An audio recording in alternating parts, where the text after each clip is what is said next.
जी ये दिल बताएगा क्या तफसीलात हैं। जी साहब, इस वक्त मैं मौजूद हूँ कराची की मशहूर फूड स्ट्रीट पे। अगर मैं बात करूँ तो हमेशा हम यहाँ दिखाते भी हैं कि ताजिर किस तरह काम करें, लेकिन आज अगर हम बात करें कि पाकिस्तान की जो सूरत हाल है वो बेहतर तरीके से आप मेरे इतराफ़ में देख सकते हैं। जो लोगों की तादाद आपको दिख रही है वही लोग हैं, क्योंकि ताजिर तो काम कर रहे हैं पर कुछ कॉन्ट्रेक्चुअल भी हैं जो काम, मेरे साथ टीम पूरी यहाँ मौजूद है। जोएब भाई आप मौजूद हैं, friend United friend contractual association आप लोगों की है पूरी टीम। Contractor association. मेरा बहुत अहम सवाल है, सवाल पे जाएंगे क्योंकि टाइम कम है, तो उस पर सवाल ये है कि आपने केएमसी के खिलाफ भी कुछ एप्लीकेशंस लगाई हैं, 239 कुछ लगाया है, बताएं एक्चुअल हो क्या रहा है, क्योंकि महंगाई तो बढ़ गई है, पेट्रोल महंगा हो चुका है, आवाम शदीद परेशान है, लेकिन अब आप लोगों की एसोसिएशन भी अगर परेशान है तो गवर्नमेंट से कुछ तकाजा तो किया जा सकता है कि आखिर ये कॉन्ट्रैक्चुअल जो लोग हैं वो क्यों परेशान हैं। जी बताएं। बिल्कुल अदील भाई, बहुत खुशी हुई कि आपने हमारे को इस काबिल समझा और आप हमारी बात एक आगे तक पहुंचा रहे हैं। सबसे पहले तो आपको बुनियादी वजह बताना चाहूँगा, हम कॉन्ट्रैक्टर बिरादरी जो आपके साथ खड़ी हुई है सबसे मुकम्मल टैक्स पेयर यही है, क्योंकि हम गवर्नमेंट कॉन्ट्रैक्टर्स हैं और गवर्नमेंट कॉन्ट्रैक्टर्स के चेक जो रेट वो होते हैं, सिक्योरिटियाँ वो कट के मिलती हैं बाकायदा, और प्रॉपर टैक्स जमा होता है गवर्नमेंट के पास। लेकिन आज हम भी इस तरह यहाँ पे परेशानी के आलम में, इसकी कोई मिसाल नहीं है। पिछली जो गवर्नमेंट गुजरी है तो उनके कुछ लोग ऐसे थे जो 239 स्कीमें बगैर किसी पेपरा के साइट पे आए हुए, सैपरा की साइट पे आए हुए, और वो अंदर ही उन्होंने काम बांट दिए और अपने लोगों को नवाज दिया और उनको पेमेंट भी कर दी गई हैं। तो उसके ख़िलाफ़ हमने एक लेटर किया था डीजी केएमसी को और इतला दी थी कि अभी जो 4 अरब रुपए के काम हैं केएमसी के, तो उसमें ये बंदरबाट ना हुई जाए। लेकिन आपके चैनल से एक और मैं आगे ये अपनी बरादरी को बात पहुंचाना चाहता हूं कि उसमें भी मेरे जो इतला के मुताबिक 45 से 46 काम ऐसे हैं जो अभी तक बंदरबाट हो चुके हैं, जो कि नहीं होना चाहिए, उसका भी बंदरबाट कर चुके हैं। मैं आपको यहाँ इसलिए रुकूंगा, मुझे एक बात बताएं कि अभी मौजूदा गवर्नमेंट जो काम कर रही है, क्या ये अभी सूरत हाल हुई है या कुछ अरसा पहले से ये मामला चलते आ रहे हैं? नहीं, ये कुछ अरसा पहले से मामला चलते हुए आ रहे हैं। इस पे हमने चीफ सेक्रेटरी सिंध को भी और चीफ मिनिस्टर को भी लिखा है इस हवाले से कि हमारे जो मसाइल हैं वो सुने जाए। माजी में जो बेज़ाब्तगियाँ हो गई हैं और कराची शहर के साथ जो एक जुल्म हो गया है, उस चीज़ को अब ये रोका जाए। तो हमने इसके लिए उनको भी सीसी किया है और जो डिपार्टमेंट्स हैं उनको भी हमने लेटर सीसी किया है। तो मैं आपको प्रोग्राम के एंड में वो लेटर भी शेयर कर दूँगा। चाहूँगा कि स्क्रीन वो लेटर आए मेरे साथ। अच्छा, यहाँ पे मौजूद हैं हारिस, अपना अशरफ भाई ये बताएं कि ताजिर बिरादरी भी परेशान है, साथ साथ आप भी यहाँ मौजूद हैं और सुने आप भी इनका पार्ट है, मेंबर हैं, तो थोड़ा बताएं कि क्या वाकई में इन्फ्लेशन बहुत ज़्यादा ऊपर चली गई है, यहाँ बिल्कुल ताजिर कह सकते हैं कि अब चैप्टर बंद है, हर चीज़ का दुकानें बंद होने वाली हैं? बिल्कुल, आप जो बात कह रहे हैं इससे इत्तेफाक करते हैं, क्योंकि ताजिर बिरादरी तो परेशान होगी कि डॉलर कहाँ चला गया। तो डॉलर जब बढ़ता है तो रेट बढ़ जाते हैं, जब वो नीचे आता है तो रेट नहीं नीचे आते।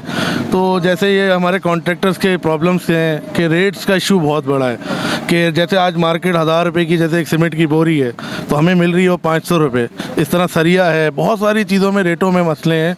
तो हम काम किस तरह करें, और हर चीज़ के ऊपर जो है ना, आपको पता है सिस्टम, कमीशन, आप काम करोगे या ये चीज़ें करोगे, कुछ चीज़ों में रियायत हो, रेट रिवाइज़ हो तो हम कुछ कर सकें। वरना हमारे साथ पूरी कम्युनिटी है, एक अकेला कॉन्ट्रैक्टर नहीं होता, कॉन्ट्रैक्टर के पार्ट्स होते हैं, तो सारे सब कॉन्ट्रैक्टर टीम वर्क होती है अगर इसीलिए। अच्छा, पीछे लोग हैं जो लोग हैं जो हमसे, हमारे से उम्मीद है, ऊपर अल्लाह की ज़ात है, लेकिन हम क्या करें, हम खुद इतने क्लैप हो चुके हैं मार्केट में कि हम खुद काम करने के हक में नहीं है इस टाइम के, जिस तरह से रेट्स हैं ना। अच्छा, मेरा यही सवाल, मेरा एक्चुअल 2 सवाल आपसे इसलिए, क्योंकि मैं यहाँ पर हमेशा आता रहा हूँ, ये जगह ऐसी होती थी कि भरी हुई होती थी, लेकिन अभी जो मामला दिख रहे हैं फूड स्ट्रीट पर तो आवाम तो है ही नहीं। आज इसलिए मेरे आपसे 2 सवाल थे कि एक तो आप यहाँ पे फूड स्ट्रीट के अंदर आपका एक बहुत बड़ा नाम भी है, बुरहान सज्जी का एक बड़ा नाम है, और साथ साथ आप इनका पार्ट भी हैं, तो दोनों चीज़ों में आप क्या देख रहे हैं कि क्या सिर्फ एक चीज़ पे इम्पैक्ट पड़ा है इन्फ्लेशन बढ़ने से, या तमाम चीज़ों पे, हर चीज़ पर? सब चीज़ों पे लाजमी सी बात है, जब बंदे की आमदनी नहीं है और खर्चे आपके सामने क्या बन चुके हैं, तो किस तरह से बंदा बाहर होटल पे खाना खाएगा या कोई काम करेगा। जैसे रेड लाइन बन रही है तो इस चक्कर में रोड सारा डिस्टर्ब और हो गया, जो छोटा मोटा काम था वो भी हमारा और डिस्टर्ब हो गया। लेकिन खैर सबके साथ ही है, लेकिन कुछ रास्ता निकालना चाहिए हमारे हुक्मरानों को। काम है, हुक्मरानों का काम है जो सीटों में। मेरी इनके साथ मौजूद है जोएब, आप यहाँ पे चेयरमैन बिलाल आप वाइस चेयरमैन भी हैं यूनाइटेड के, तो अब थोड़ा सा बताएं बिलाल कि एक्चुअली आप लोगों ने इलेक्शन कमीशन को भी कोई ख़त वगैरह लिखे, तो थोड़ा सा ब्रीफ करें ताकि व्यूअर्स को पता चल सके। जिस तरह KMC के खिलाफ या उनको लेटर उन्होंने लिखा, इस तरह आपने इलेक्शन कमीशन को भी कुछ लेटर लिखे, उसके बारे में बताएं। आदिल भाई बहुत शुक्रिया, आपने मुझे मौका दिया है बोलने का।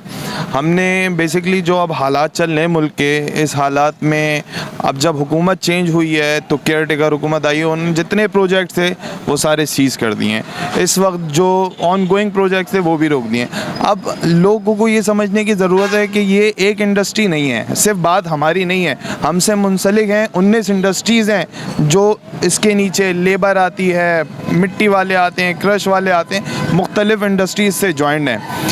अब जब वो बंद हो जाएगा बिल्कुल, तो हम तो क्लब्स हो रहे हैं, हमारे साथ 19 इंडस्ट्रीज़, 19 घरों के चूल्हे जो हैं वो बंद हो रहे हैं। इस चीज़ पे बहुत ज़्यादा फोकस की ज़रूरत है। और दूसरी चीज़, सबसे अहम चीज़ ये है कि हमारा कंस्ट्रक्शन का काम है, इसमें हमें कॉन्ट्रैक्ट मिलते हैं। जैसे कि आप ये समझ लें, बिल्डिंग बनाने का कॉन्ट्रैक्ट मिला है, बिल्डिंग एक दिन में नहीं बनती, कोई भी बिल्डिंग है सालों लग जाते हैं, लेकिन हमें हमारे रेट वहीं खड़े होते हैं। आज आप देख रहे हैं, सारी दुनिया देख रही है, पाकिस्तान के हालात ये हैं कि डॉलर एक दिन नहीं रुक रहा है, तो हमारी चीज़ों के रेट जो हैं दिन के हिसाब से बढ़ रहे हैं, और हमें आज जो रेट दिए जाते हैं वो 2012 के रेट दिए जाते हैं। इससे हम सख्त परेशान हैं। हमारा मुतालबा ये है कि इस रेटों को एक तो नए रेट किए जाएं, और जो चीज़ आपने प्रोग्राम कर दिए हैं उस प्रोग्राम्स को वापस रिलीव किया जाए, रिवाइज करने चाहिए। फिर इसी सिलसिले में हमने जो है इलेक्शन कमीशन को भी इस सिलसिले में लेटर लिखा है, प्राइम मिनिस्टर हाउस पे भी दिया है और चीफ मिनिस्टर सिंध को भी दिया है कि जो ऑन गोइंग प्रोजेक्ट्स हैं कम से कम इनको एक्टिव करें, ताकि जो हम पहले ही तनज़्ज़ुली का शिकार हैं इससे हम थोड़ा सा निकल सकें और इस इंडस्ट्री को थोड़ा सा चला सकें, धक्का लग सके। अभी वो भी नहीं लग रहा है। मतलब अगर मैं कहूँ तो इलेक्शन कमीशन को भी आपने जो खत लिखा है उसमें क्लियर आपने ये बात वाज़िया कर दी है कि हमारी 19 से ज़्यादा कंपनियां जो बहुत लॉसेस पे जा रही हैं। ऐसे ही अगर मैं ज़्यादा इंडस्ट्रीज, सर कंपनी तो एक कंपनी की बात होती है, इंडस्ट्रीज़ हैं, ये इंडस्ट्रीज़ हैं, 19 लोगों के वो हैं जो बिल्कुल बंद हो चुके हैं। एक इंडस्ट्री से ये 19 इंडस्ट्री वाबस्ता हैं जो कि कंस्ट्रक्शन की इंडस्ट्री है। इससे सरिये वाला भी है, ब्लॉक वाला भी है, मिट्टी वाला भी है, लेबर भी है, बहुत सारे और इंडस्ट्रीज़ हैं जो इन सब चीज़ों से वाबस्ता है। सारी चीज़ें उस खत में लिख दी हैं और इल्तिजा गवर्नमेंट के जो टेकर नहीं हमारी गवर्नमेंट है उनसे भी आपने इल्तिजा की कि इस मसले को देखा जाए। मैं चाहूँगा थोड़ा आगे आ जाए। वाह भाई आप चेयरमैन भी हैं और तमाम लोग आपके साथ यहाँ मौजूद हैं, आपकी टीम मौजूद है, और मैं चाहूँगा आप थोड़ा सा ये बताएं कि इलेक्शन कमीशन की भी बात हो रही है, चीफ सेक्रेटरी की भी बात हो रही है, वज़ीर आज़म की भी बात हो रही है, साथ साथ जिस तरह अभी ज़ोएब ने कहा कि हमने KMC को भी लेटर लिखा है। अब समाते हुए इस बात को कहूँगा कि समझ करें कि क्या एक्चुअल मसला है और कहाँ से ये मसला हल हो सकता है। थैंक यू आदिल भाई। मैं तायद करूँगा अपने वाइस चेयरमैन की और जनरल सेक्रेटरी की, ज़ोएब भाई की और बिलाल भाई की, कि इन्होंने बिल्कुल जो हमारे पॉइंट ऑफ व्यू थे उनको आपको बताया है। इसके अलावा भी हमने गवर्नमेंट ऑफ सिंध के तमाम महकमों में लेटर्स दिए हैं कि काइंडली हमारे रेट रिवाइज़ करें, ठीक है, और उसके अलावा जो आपने फ़ंड रोके हुए हैं उनको जारी करें। और इलेक्शन कमीशन को भी हमने ये बोला है कि काइंडली आप जो है ना इसे नहीं रोकें, आप स्कीमें चलने दें, वरना कॉन्ट्रैक्टर बेरोज़गार हो जाएंगे। हम लोग को कोई और काम थोड़ी आता है, हम कॉन्ट्रैक्टर्स हैं, हम यही करेंगे। और दूसरा ये है कि इसके अलावा भी एक इदारा और है PWD में, उसमें भी कुछ एक्सीएंस हैं जो मुस्तकिल बैठे हुए हैं, वो चेंज ही नहीं होते, उनकी रोटेशंस नहीं होती हैं, वो यहीं घूम रहे हैं। उनके लिए भी ये है कि आप गवर्नमेंट ऑफ पाकिस्तान उसको देखे। और दूसरा ये है कि रेट वगैरह जो हैं इनको बढ़ाया जाए। बस ये आप आसान लफ्ज़ों में कहूँ तो आप वज़ीर साहब से ये भी कहना चाहेंगे कि जो ख़त आपने लिख रहा है अगर उससे सिंपल उतना ही कहते हैं कि उसी ख़त पर नज़रसानी कर लें, उसको सही तरह स्टडी कर लें, तो शायद काफ़ी मसले हल हो सकते हैं। वो उस ख़त को स्टडी भी करें, उसका हमें जवाब भी भेजें। इंशाल्लाह कुछ चीज़ें होंगी हम उनको प्रोवाइड भी करेंगे। अगर वो हमसे कुछ डॉक्यूमेंट्स के तौर पर मांगते हैं, कुछ सबूत, हम वो भी देंगे इंशाल्लाह उनको कि मार्केट इस टाइम कहाँ पर है और हम कहाँ पर हैं। मतलब जो अभी जो आपने बिलाल ने जो कहा कि 2012 के रेट जो चलते आ रहे हैं वही कंटिन्यूज आज तक वही रेट है, कोई उस पर रिवाइज नहीं किया गया। ऐसा ही भाई दिनों के हिसाब से नहीं, घंटों के हिसाब से रेट बढ़ रहे हैं। सही है, हर चीज़ महंगी है इस टाइम। हाँ, 2012 की अगर मैं बात करूँ तो रोटी भी 10 रुपये थी और आज रोटी की कीमत तकरीबन 20 रुपये 30 रुपये पहुँच चुकी है। बात सिर्फ इतनी सी सभा मैं यहाँ पे क्लियर कर दूँ कि ताजिर बरादरी का भी यही कहना है कि इन्फ्लेशन जिस स्पीड से बढ़ रही है तो 2012 के जो रेट थे, अभी जो कॉन्ट्रैक्चुअल पूरी यहाँ पे जो टीम मौजूद है उनका कहना ये कि क्या हमारे साथ ही ज़्यादती होगी। तो मेरी दरख्वास्त इस प्लेटफॉर्म से वज़ीर आज़म साहब आपसे कि ये आपकी ही आवाम है, ये आपके ही लोग हैं और ये आपसे मुतालबा करते हैं कि हमारे उन दरख्वास्तों पर नज़रसानी की जाए। जी साहब, बहुत शुक्रिया आदिल तफसीलात से आगाह करने के लिए। क्या खूब है वो एक कप चाय जो बीमार को हिम्मत और तीमारदार को ताजगी पहुंचाए। कड़ा वक्त है, डटे रहो। वाइटल पीओ, जिंदगी जियो।